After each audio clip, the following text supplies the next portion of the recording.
Book 12. Zi Yuan. Chapter 1. 1. Zi Yuan asked about perfect virtue. The master said, to subdue oneself and return to propriety is perfect virtue. If a man can for one day subdue himself and return to propriety, all under heaven will ascribe perfect virtue to him. Is the practice of perfect virtue from a man himself, or is it from others? 2. Zi Yuan said, I beg to ask the steps of that process. The master replied, Look not at what is contrary to propriety. Listen not to what is contrary to propriety. Speak not what is contrary to propriety. Make no movement which is contrary to propriety. Zi Yuan then said, Though I am deficient in intelligence and vigor, I will make it my business to practice this lesson. Chapter 2. Cheng Kung asked about perfect virtue. The master said, It is, when you go abroad, to behave to everyone as if you were receiving a great guest, to employ the people as if you were assisting at a great sacrifice, not to do to others as you would not wish done to yourself, to have no murmuring against you in the country, and none in the family. Cheng Kung said, Though I am deficient in intelligence and vigor, I will make it my business to practice this lesson. Chapter 3. 1. Zi Yuan asked about perfect virtue. 2. The master said, The man of perfect virtue is cautious and slow in his speech. 3. Cautious and slow in his speech. Said Niu, Is this what is meant by perfect virtue? The master said, When a man feels the difficulty of doing, can he be other than cautious and slow in speaking? Chapter 4. 1. Zi Yuan asked about the superior man. The master said, The superior man has neither anxiety nor fear. 2. Being without anxiety or fear. Said Nui, Does this constitute what we call the superior man? 3.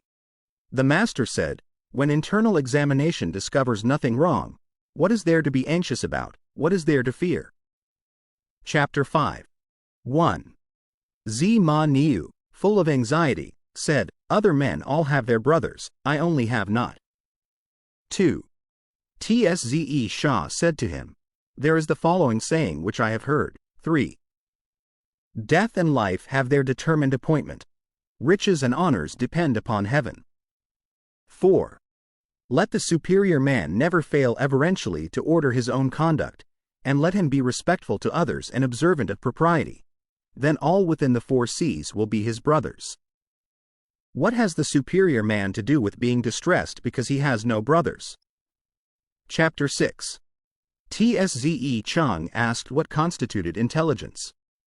The master said, He with whom neither slander that gradually soaks into the mind, nor statements that startle like a wound in the flesh, are successful, may be called intelligent indeed. Yea, he with whom neither soaking slander, nor startling statements, are successful, may be called far-seeing. Chapter 7. 1. Tzze Kung asked about government. The master said, The requisites of government are that there be sufficiency of food, sufficiency of military equipment, and the confidence of the people in their ruler. 2. Tzze Kung said, If it cannot be helped, and one of these must be dispensed with, which of the 3 should be foregone first? The military equipment, said the master. 3. Tzze Kung again asked, If it cannot be helped, and one of the remaining 2 must be dispensed with, which of them should be foregone? The master answered, Part with the food. From of old, death has been the lot of all men, but if the people have no faith in their rulers, there is no standing for the state. Chapter 8. 1. Kai Tzze Cheng said, In a superior man it is only the substantial qualities which are wanted. Why should we seek for ornamental accomplishments? 2. Tzze Kung said, Alas! Your words, sir, show you to be a superior man, but 4 horses cannot overtake the tongue. 3. Ornament is as substance. Substance is as ornament. The hide of a tiger or a leopard stripped of its hair is like the hide of a dog or a goat stripped of its hair. Chapter 9. 1. The Duke I inquired of Yu Zhou, saying, The year is one of scarcity, and the returns for expenditure are not sufficient. What is to be done? 2. Yu Zhou replied to him, why not simply tithe the people? 3. With 2/10, said the Duke, I find it not enough. How could I do with that system of 1/10? 4. Yu Zhou answered, if the people have plenty, their prince will not be left to want alone. If the people are in want, their prince cannot enjoy plenty alone. Chapter 10. 1. Zi Chang having asked how virtue was to be exalted, and delusions to be discovered, the master said, hold faithfulness and sincerity as first principles, and be moving continually to what is right. This is the way to exalt one's virtue. 2. You love a man and wish him to live. You hate him and wish him to die. Having wished him to live, you also wish him to die. This is a case of delusion. 3. It may not be on account of her being rich, yet you come to make a difference. Chapter 11. 1. The Duke Qing, of Chai, asked Confucius about government. 2. Confucius replied, there is government, when the prince is prince, and the minister is minister. When the father is father, and the son is son. 3. Good, said the Duke. If, indeed, the prince be not prince, the minister not minister, the father not father, and the son not son, although I have my revenue, can I enjoy it? Chapter 12. 1. The master said, ah! It is you, who could with half a word settle litigations. 2. Sze Lu never slept over a promise. Chapter 13. The master said, in hearing litigations, I am like any other body.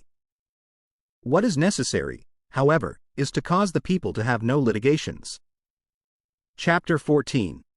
Sze Chang asked about government. The master said, the art of governing is to keep its affairs before the mind without weariness, and to practice them with undeviating consistency. Chapter 15. The master said, by extensively studying all learning, and keeping himself under the restraint of the rules of propriety, one may thus likewise not err from what is right. Chapter 16. The master said, the superior man seeks to perfect the admirable qualities of men, and does not seek to perfect their bad qualities. The mean man does the opposite of this. Chapter 17. Kai Kong asked Confucius about government. Confucius replied, to govern means to rectify. If you lead on the people with correctness, who will dare not to be correct? Chapter 18. Kai Kong, distressed about the number of thieves in the state, inquired of Confucius how to do away with them. Confucius said, if you, sir, were not covetous, although you should reward them to do it, they would not steal. Chapter 19.